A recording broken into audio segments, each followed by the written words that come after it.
ഇത് നമ്മൾ ആവിയിൽ വേവിച്ചെടുക്കുന്ന ഒരു പലഹാരമായിട്ട് ഉണ്ടാക്കാൻ വേണ്ടിയിട്ട് പുറത്തെ ഇത് നമ്മൾ റവയും കൊണ്ടാണ് ഉണ്ടാക്കുന്നത്. റവയും തൈരൊക്കെ ചേർത്തിട്ട് കോഴിക്കോട്ട പോലെ ഉണ്ടാക്കും. അതിൻ്റെ ഉള്ളിലേക്ക് നമ്മൾ ഒരു ഫില്ലിങ് വെക്കും. അത് ഉരുളക്കിഴങ്ങിൻ്റെ ഒരു ഫില്ലിങ്ങാണ് വെക്കുന്നത്. ആ ഫില്ലിങ് കഴിക്കാൻ വേണ്ടിയിട്ട് നല്ല ടേസ്റ്റ് ആട്ടോ. അതുകഴിഞ്ഞിട്ട് ഈ കോഴിക്കോട്ട നമ്മൾ ആവിയിൽ വേവിച്ചെടുത്ത് കഴിഞ്ഞിട്ട് ഇതിൻ്റെ പുറത്തേക്ക് നമ്മളൊരു കോട്ടിങ് കൊടുക്കും. അത് നമ്മൾ തേങ്ങയും പിന്നെ കായൊക്കെ ചേർത്തിട്ടാണ് ആ കോട്ടിങ് റെഡിയാക്കിയിട്ട് എടുക്കുന്നത്. അപ്പൊ ഈ ഉള്ളിലെ ഫില്ലിങ് ആയിരുന്നാലും പുറത്തെ ഫില്ലിങ് ആയിരുന്നാലും പിന്നെ നമ്മുടെ കോഴിക്കോട്ട എന്ന് വെച്ചിട്ടുണ്ടെങ്കിൽ നല്ല സോഫ്റ്റ് ആയിട്ടിരിക്കും. ഇത് നമുക്ക് രാവിലെ ബ്രേക്ക്ഫാസ്റ്റിന്, ഉച്ചയ്ക്ക് ലഞ്ചിന്, അല്ലെങ്കിൽ ചായയുടെ കൂടെ, അല്ലെങ്കിൽ അത്താഴത്തിൻ്റെ കൂടെ എപ്പോൾ വേണമെങ്കിലും അതിന് കറക്റ്റ് ഒരു സമയമൊന്നുമില്ല, എപ്പോൾ വേണമെങ്കിലും കഴിക്കാം. എനിക്ക് ചായയോടെ കഴിക്കുന്നതാണ് കൂടുതൽ ഇഷ്ടം. പിന്നെ കഴിക്കുമ്പോൾ ചെറിയ ചൂടോട് കൂടിയിട്ട് കഴിക്കാം. അപ്പോൾ നമുക്ക് ഇനി ഒട്ടും സമയം കളയാണ്ട് തന്നെ റെഡിയാക്കിയിട്ട് എടുക്കുന്നതെങ്കിൽ നോക്കാം. ഇനി ഇത് റെഡിയാക്കാൻ വേണ്ടിയിട്ട് ഫസ്റ്റ് നമുക്ക് ഈ കോഴിക്കോട്ട ഉണ്ടാക്കാൻ വേണ്ട സാധനങ്ങൾ എന്തൊക്കെയാണെന്ന് നോക്കാം. ഈ കോഴിക്കോട്ടയുടെ ഉള്ളിലാണ് നമ്മൾ ഫില്ലിങ് വെക്കുന്നത്.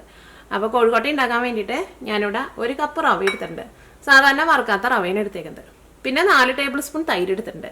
തൈര് ഞാൻ എടുത്തേക്കണ തൈര് അധികം പുളിക്കാത്ത തൈരാണ്. അപ്പോൾ നിങ്ങൾ എടുക്കുമ്പോൾ നല്ല പുളിയുള്ള തൈരാന്ന് വെച്ചിട്ടുണ്ടെങ്കിൽ ഒരു 3 ടേബിൾ സ്പൂൺ എടുത്താൽ മതി കേട്ടോ. അപ്പോൾ തൈര് അതനുസരിച്ചിട്ട് നിങ്ങൾ അഡ്ജസ്റ്റ് ചെയ്ത് ചേർക്കാം. ഇതിലേക്ക് ആവശ്യത്തിന് വെള്ളവും, ഇതിലേക്ക് 1/4 ടീസ്പൂൺ കുരുമുളക് പൊടിയും, പിന്നെ കുറച്ച് ഓയിലും, പിന്നെ ഉപ്പും കൂടിയും ചേർത്തിട്ട് ഈ മാവ് നല്ല സോഫ്റ്റായിട്ട് നമ്മൾ കുഴച്ചിട്ട് എടുക്കണം. അത് കഴിഞ്ഞിട്ട് ഒരു 15 അല്ലെങ്കിൽ ഒരു 20 മിനിറ്റ്, 15 മിനിറ്റ് അല്ലെങ്കിൽ ഒരു 20 മിനിറ്റ് ഇത് നമ്മൾ റെസ്റ്റ് ചെയ്യാൻ വേണ്ടിയിട്ട് വെക്കണം. കാരണം റവ ഒന്ന് കുതിർന്ന് വരണമല്ലോ. അപ്പോൾ അങ്ങനെ റെസ്റ്റ് ചെയ്യാൻ വേണ്ടിയിട്ട് ഉറപ്പായിട്ടും വെക്കണം. അങ്ങനെ നിങ്ങൾ കുഴച്ച് വെച്ച് കഴിഞ്ഞിട്ട് പിന്നെ ഇതിലേക്കുള്ള മസാല ഉണ്ടാക്കിയാൽ മതി. അപ്പോൾ മസാലയൊക്കെ ഉണ്ടാക്കി വന്നു കഴിയുമ്പോഴേക്കും മാവ് അവിടെ ഇരുന്നിട്ട് നല്ല സോഫ്റ്റ് ആയിട്ടുണ്ടാവും. പിന്നെ ഈ മസാല ഉണ്ടാക്കാൻ വേണ്ടിയിട്ട് ഞാനിവിടെ ഇതേപോലത്തെ ഒരു വലിയ ഉരുളക്കിഴങ്ങ് പുഴുങ്ങിയെടുത്തിട്ടുണ്ട്. പിന്നെ കുറച്ച് ക്യാരറ്റ് എടുത്തിട്ടുണ്ട്. ഇതിലേക്ക് നിങ്ങൾക്ക് ബീൻസ് ഫ്രഷ് ആയിട്ടുള്ള ബീൻസ് ഉണ്ടല്ലോ, നമ്മൾ തോരനൊക്കെ വെക്കുന്നത്, അങ്ങനത്തെ ബീൻസ് വേണമെന്ന് വെച്ചിട്ടുണ്ടെങ്കിൽ കുറച്ച് ബീൻസ് ചേർക്കുക. അല്ലെങ്കിൽ മറ്റേ ഫ്രോസൺ പീസ് ഉണ്ടല്ലോ, ഫ്രഷ് ആയിട്ടുള്ള പീസ്, അത് വേണമെന്ന് വെച്ചിട്ടുണ്ടെങ്കിൽ അത് ചേർക്കുക. കോൺ വേണമെന്ന് വെച്ചിട്ടുണ്ടെങ്കിൽ കോൺ ചേർക്കുക. അത് നിങ്ങൾക്ക് ഇഷ്ടമുള്ള സാധനങ്ങൾ നിങ്ങളുടെ ടേസ്റ്റിനനുസരിച്ചിട്ട് അഡ്ജസ്റ്റ് ചെയ്ത് ചേർക്കാം. ഒരുപാട് ചേർക്കണ്ട, എല്ലാവരും കുറേശ്ശെ ചേർക്കാം. ഞാനിവിടെ ഉരുളക്കിഴങ്ങാണ് കൂടുതൽ എടുത്തേക്കുന്നത്. പിന്നെ ക്യാരറ്റ് മാത്രമേ എടുത്തിട്ടുള്ളൂ. ക്യാരറ്റ് ഇത്രയ്ക്കാണ് എടുത്തേക്കുന്നത്. പിന്നെ ഒരു ചെറിയ സവാള നല്ല പൊടിയായിട്ട് കട്ട് ചെയ്തെടുത്തിട്ടുണ്ട്. ഒരു മീഡിയം കഷ്ണം ഇഞ്ചി നല്ല പൊടിയായിട്ട് കട്ട് ചെയ്തിട്ട് എടുത്തിട്ടുണ്ട്. പിന്നെ പച്ചമുളക് നിങ്ങളുടെ എരിവിനനുസരിച്ചിട്ട് ചേർക്കുക. പച്ചമുളക് നല്ല പൊടിയായിട്ട്, എല്ലാവരും നല്ല പൊടിയായിട്ട് കട്ട് ചെയ്തിട്ട് എടുക്കുക. പിന്നെ കുറച്ച് മല്ലിയില എടുത്തിട്ടുണ്ട്. പിന്നെ ഫസ്റ്റ് നമ്മൾ ഇതിലേക്ക് കടുകും പൊട്ടിക്കും. പിന്നെ ഞാനിവിടെ കുറച്ച് ചെറിയ ജീരകം എടുത്തിട്ടുണ്ട്. ചെറിയ ജീരകവും ചേർക്കും. പിന്നെ ഇതിലേക്ക് നമുക്ക് ഗരം മസാല വേണമെന്ന് വെച്ചിട്ടുണ്ടെങ്കിൽ ഗരം മസാലയും ചേർക്കാം. ഞാനിതിലേക്ക് കുറച്ച് ഗരം മസാല ചേർക്കുന്നുണ്ട് കേട്ടോ. അത് ഞാനിവിടെ വെച്ചിട്ടില്ല എന്ന് മാത്രം. പിന്നെ മല്ലിയില എടുത്തിട്ടുണ്ട്. അപ്പോൾ ഇത്രയ്ക്ക് സാധനങ്ങൾ വെച്ചിട്ടാണ് നമ്മൾ ഇതിലേക്കുള്ള മസാല ഉണ്ടാക്കുന്നത്. കോഴിക്കോട്ട നമ്മൾ ആവിയിൽ വേവിച്ചെടുത്ത് കഴിഞ്ഞിട്ട് ലാസ്റ്റ് ഇതിലേക്ക് നമ്മളൊന്ന് കടുക് താളിക്കും. അപ്പോൾ കടുക് താളിക്കാൻ വേണ്ടിയിട്ട് ഞാനിവിടെ കടുക് എടുത്തിട്ടുണ്ട്. പിന്നെ ചെറിയ ജീരകം എടുത്തിട്ടുണ്ട്. ഉണക്കമുളക് ക്രഷ് ചെയ്തെടുത്തിട്ടുണ്ട്. പിന്നെ മല്ലിയില എടുത്തിട്ടുണ്ട്. പച്ചമുളക്, സവോള നല്ല പൊടിയായിട്ട് കട്ട് ചെയ്തിട്ട് എടുത്തത്. ഈ സവോളയ്ക്ക് പകരം നിങ്ങൾക്ക് ചുവന്നുള്ളി വേണമെന്ന് വെച്ചിട്ടുണ്ടെങ്കിൽ ചുവന്നുള്ളി ചേർക്കാം. പിന്നെ കുറച്ച് തേങ്ങ എടുത്തിട്ടുണ്ട്. പിന്നെ കായം എടുത്തിട്ടുണ്ട്. അപ്പോൾ ഇത്രയും സാധനങ്ങൾ ചേർത്തിട്ടാണ് ലാസ്റ്റ് നമ്മൾ കോഴിക്കോട്ട മിക്സ് ചെയ്തിട്ട് എടുക്കുന്നത്. അതൊക്കെ ഞാൻ ചേർക്കുമ്പോൾ എന്തോരാണ് ചേർക്കണേന്നുള്ളത് പറയാം. അപ്പോൾ മാവ് കുഴച്ചെടുക്കാൻ വേണ്ടിയിട്ട് ഞാനിവിടെ കുറച്ച് വലിയൊരു പാത്രം എടുത്തിട്ടുണ്ട്. ഇതിലേക്ക് 1 കപ്പ് റവ ചേർക്കാം. ഈ വറുത്ത റവേനേക്കാളും എപ്പോഴും നല്ലത് വറുക്കാത്ത റവയായിരിക്കും. വറുത്ത റവ ചേർത്താലും ഉണ്ടാക്കാനൊക്കെ പറ്റും, കുഴപ്പമുണ്ടാവില്ല.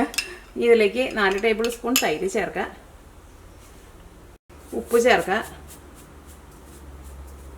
1 ടേബിൾ സ്പൂൺ ഓയിൽ ചേർക്കുക. ഇത് എല്ലാം കൂടിയിട്ട് മിക്സ് ചെയ്യുക. ഇതെല്ലാം കൂടിയിട്ട് ഫസ്റ്റ് മിക്സ് ചെയ്ത് കഴിഞ്ഞിട്ട് ഇതിലേക്ക് വെള്ളം ചേർത്താൽ മതി.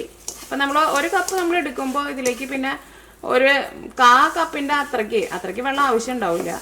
അത്രയ്ക്കേ വെള്ളം ആവശ്യം വരുള്ളൂ കേട്ടോ. അപ്പോൾ ഫസ്റ്റ് ഇതേപോലെ ഒന്ന് മിക്സ് ചെയ്ത് കഴിഞ്ഞിട്ട് ഇതിലേക്ക് നമുക്ക് തൈര് ചേർത്തേണ്ട തൈരിൻ്റെ വെള്ളം ഉണ്ടല്ലോ. അപ്പോൾ ഫസ്റ്റ് മിക്സ് ചെയ്ത് കഴിഞ്ഞിട്ട് പിന്നെ വെള്ളം ചേർത്താൽ മതി. പിന്നെ ഇത് കുറച്ച് ലൂസായിട്ട്, ഭയങ്കര ടൈറ്റായിട്ട് നമ്മൾ കുഴച്ച് വെക്കരുത്. കാരണം ഈ റവ ഒന്ന് കുതിർന്ന് വരുമല്ലോ. ഇപ്പോൾ കണ്ട, ഇപ്പോൾ കുറച്ച് ഇങ്ങനെ ലൂസായിട്ടാണല്ലോ ഇരിക്കുന്നത്. ഞാനിതിലേക്ക് കുറച്ചും കൂടി വെള്ളം ചേർക്കുന്നുണ്ട്.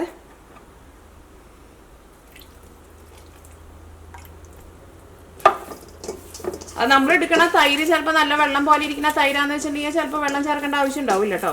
അപ്പോൾ നിങ്ങൾ അതനുസരിച്ചിട്ട് ചേർത്ത് കൊടുക്കുക. ഈ മാവ് ഉണ്ട്, ഇതിങ്ങനെ കുറച്ച് ഇങ്ങനെ ലൂസായിട്ടാണല്ലോ ഇരിക്കുന്നത്. ഇനി ഇതൊന്ന് നമ്മളൊന്ന് റെസ്റ്റ് ചെയ്യാൻ വേണ്ടിയിട്ട് വയ്ക്കാം. അപ്പോൾ ഒരു 5 മിനിറ്റ് കഴിയുമ്പോഴേക്ക് ഈ മാവ് ഒന്നുകൂടി ഒന്ന് ടൈറ്റായിട്ട് വരും കേട്ടോ. അപ്പോൾ റവ കുറച്ചും കൂടി ഇതിൻ്റെ ഉള്ളിലുള്ള ഈ വെള്ളമൊക്കെ ഒന്ന് വലിച്ചെടുക്കുമല്ലോ.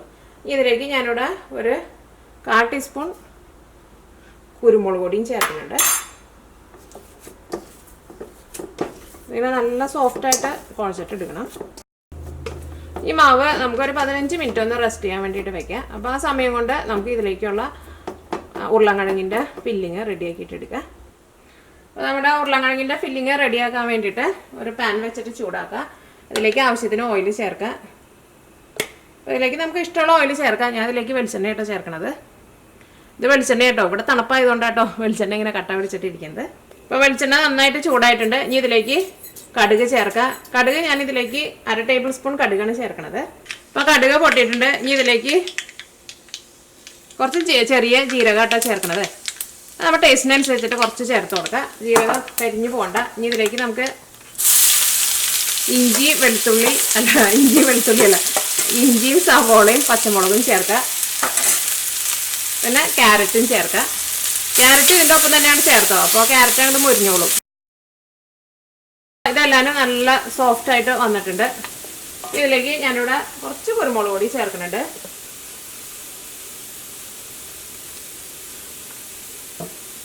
ഒരു 1/4 ടേബിൾ സ്പൂൺ ചേർത്തിട്ടുണ്ട്. ഇതിലേക്ക് ഉരുളക്കിഴങ്ങ് ചേർക്കുക. ഉരുളക്കിഴങ്ങ് ഞാനിവിടെ നന്നായിട്ട് ഉടച്ചെടുത്തിട്ടുണ്ട്. ഇതിലേക്ക് ഗരം മസാല ചേർക്കുക.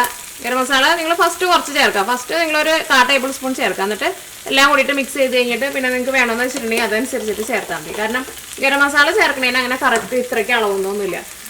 ഗരം മസാല നമ്മുടെ ടേസ്റ്റിനനുസരിച്ചിട്ട് ചേർക്കുക. കാരണം പല ഗരം മസാലയ്ക്കും പല ടേസ്റ്റ് ആയിരിക്കും.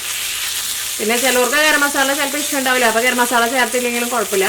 ഇതെല്ലാം കൂടിയിട്ട് നന്നായിട്ട് മിക്സ് ചെയ്യുക. ഇതിലേക്ക് കുറച്ച് മല്ലിയില കൂടിയും ചേർക്കാം. നമ്മുടെ ഫില്ലിങ് റെഡി ആയിട്ടുണ്ട്. ഉപ്പും കൂടിയും ചേർക്കണം കേട്ടോ. ഉപ്പ് ചേർക്കട്ടെ. ഇതിലേക്ക് ഫസ്റ്റ് ചെറിയ ജീരകം മൂപ്പിച്ചല്ലോ. ഇതേപോലെ ഉരുളൻകിഴങ്ങിൻ്റെ ഇങ്ങനെ ഫില്ലിംഗ് ഒക്കെ ഉണ്ടാക്കുമ്പോൾ ചെറിയ ജീരകത്തിൻ്റെ ടേസ്റ്റ് നല്ല ടേസ്റ്റ് ആയിരിക്കും. ഫില്ലിങ് റെഡി ആയിട്ടുണ്ട്. ഇത് നമുക്ക് വേറൊരു പാത്രത്തിലേക്ക് പകർത്തി വയ്ക്കാം.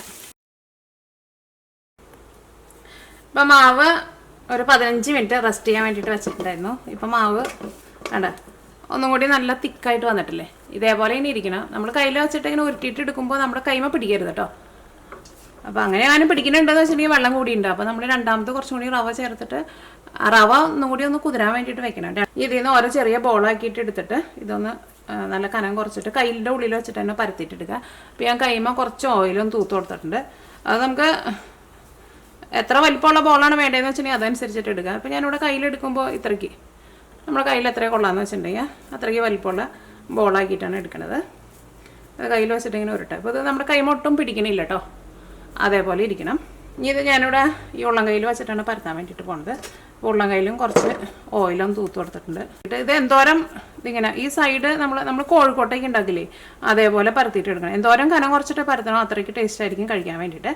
അപ്പോൾ ഇങ്ങനെ കയ്യിൽ വെച്ചിട്ട് ഇതേപോലെ ഇങ്ങനെ ഫ്ലാറ്റ് ആക്കിയിട്ട് ഇങ്ങനെ പരത്തി കൊടുക്കരുത്. ഇതിങ്ങനെ പിടിച്ചിട്ട് ഇങ്ങനെ ഉള്ളിലേക്ക് നമ്മളിങ്ങനെ കുഴിച്ച് ഇങ്ങനെ കൊടുക്കണം.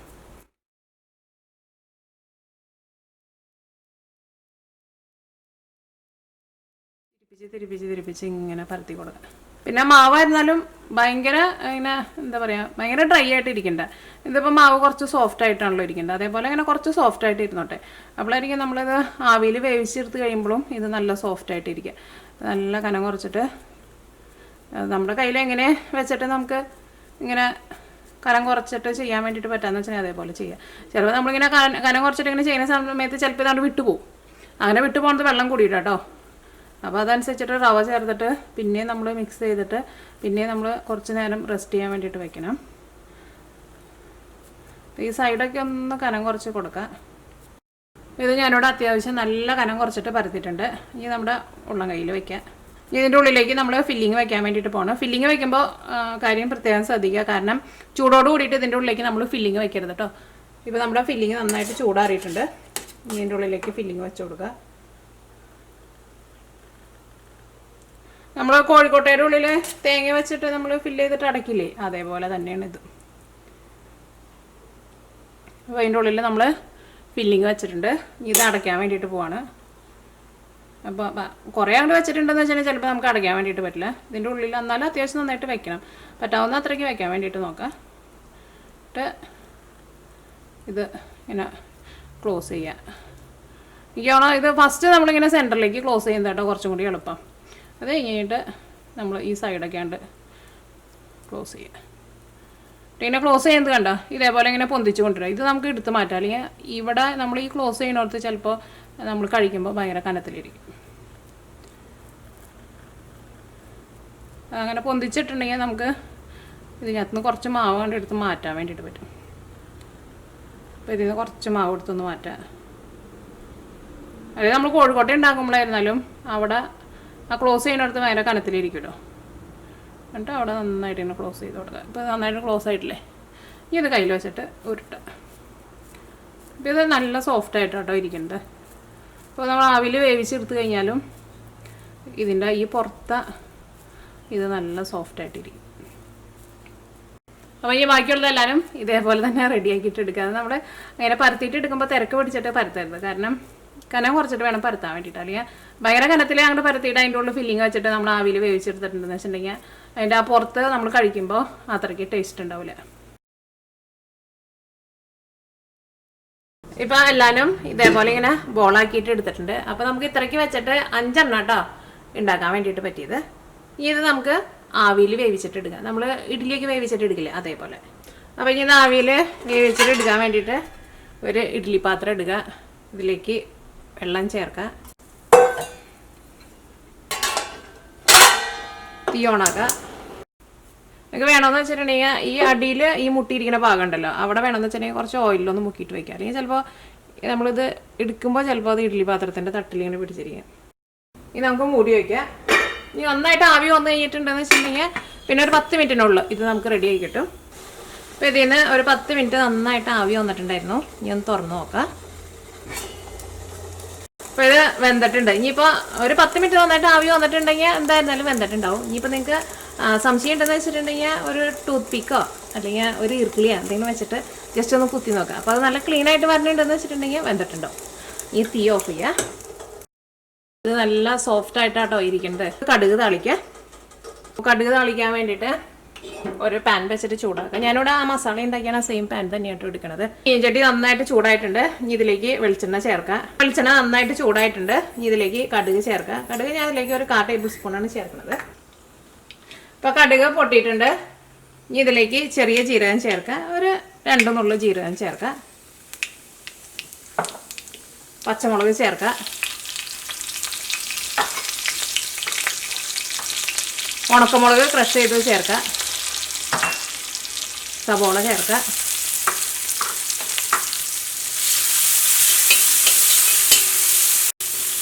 ഇനി സവോളയ്ക്ക് ഒന്ന് നന്നായിട്ട് മുരിഞ്ഞിട്ട് നല്ലൊരു ഗോൾഡൻ കളർ ആവട്ടെ. അപ്പോൾ കഴിക്കാൻ വേണ്ടിയിട്ട് നല്ല ടേസ്റ്റ് ആയിരിക്കും. ഉള്ളിലേക്ക് ഫില്ലിങ് വെച്ചപ്പോൾ നമ്മൾ സവോള അങ്ങനെ എടുത്തിട്ടുണ്ടായിരുന്നില്ല. പക്ഷേ ഇത് പുറത്തേക്കുള്ള ഫില്ലിങ് ആണല്ലോ. അപ്പോൾ നന്നായിട്ട് മുരിഞ്ഞോട്ടെ. ഇതിലേക്ക് ഞാനിവിടെ നല്ല മണം വരുന്നുണ്ട്. ഇതിലേക്ക് ഞാനിവിടെ കായം ചേർക്കുന്നുണ്ട്. അത് ടേസ്റ്റിനനുസരിച്ചിട്ട് കുറച്ച് ചേർത്ത് കൊടുക്കുക. അതിലേക്ക് ഒരു ഏകദേശം ഒരു 1/4 ടേബിൾ സ്പൂണിൻ്റെ അടുത്ത് ജീരകം ഇതിലേക്ക് ഞാൻ ഒരു 1/4 ടേബിൾ സ്പൂണിൻ്റെ അടുത്ത് കായം ചേർത്തിട്ടുണ്ട്. ഇനിയിപ്പോൾ നിങ്ങൾക്ക് കായത്തിൻ്റെ ടേസ്റ്റ് വേണ്ടെന്ന് വെച്ചിട്ടുണ്ടെങ്കിൽ ചേർത്തില്ലെങ്കിലും കുഴപ്പമില്ല. ഇനി കുറച്ച് കുരുമുളക് പൊടിയും ചേർക്കുന്നുണ്ട്. ഇതൊക്കെ നമ്മുടെ ടേസ്റ്റിനനുസരിച്ചിട്ട് നമുക്ക് ചേർത്ത് കൊടുക്കാം. ഇനി ഇതിലേക്ക് കുറച്ച് മല്ലിയിലയും ചേർക്കാം.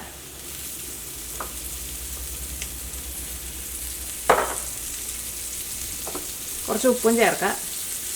ഇതിലേക്ക് നമുക്ക് ഒരുപാട് ഉപ്പ് ആവശ്യം ഉണ്ടാവില്ല. ഇതിലേക്ക് തേങ്ങ ചേർക്കാം.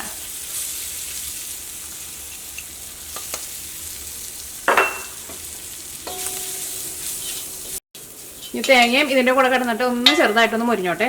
ആ കായൊക്കെ ചേർത്ത് കഴിയുമ്പോൾ നല്ല മണം വരുന്നുണ്ട്. ഞാനിതിലേക്ക് ഇച്ചിരി കൂടി വെളിച്ചെണ്ണ ചേർക്കുന്നുണ്ട്. കാരണം നമ്മുടെ ആ കോഴിക്കോട്ട ഇട്ടിട്ട് മിക്സ് ചെയ്യുമ്പോൾ കുറച്ച് ഓയിൽ വേണം. അപ്പോഴായിരിക്കും നല്ല ടേസ്റ്റ് ഉണ്ടാവുക. അപ്പോൾ തേങ്ങയൊക്കെ ഏതായാലും ചെറുതായിട്ടൊന്ന് മുരിഞ്ഞിട്ടുണ്ട്. അങ്ങനെ ഭയങ്കരമായിട്ട് മുരിഞ്ഞിട്ടൊരു ഗോൾഡൻ കളർ ആവാൻ വേണ്ടിയിട്ട് നിൽക്കണ്ട. ഒന്ന് ആ വെള്ളമൊക്കെ ഒന്ന് വലിഞ്ഞ് വരണം. ഇനി ഇതിലേക്ക് നമ്മുടെ കോഴിക്കോട്ട ചേർക്കാം.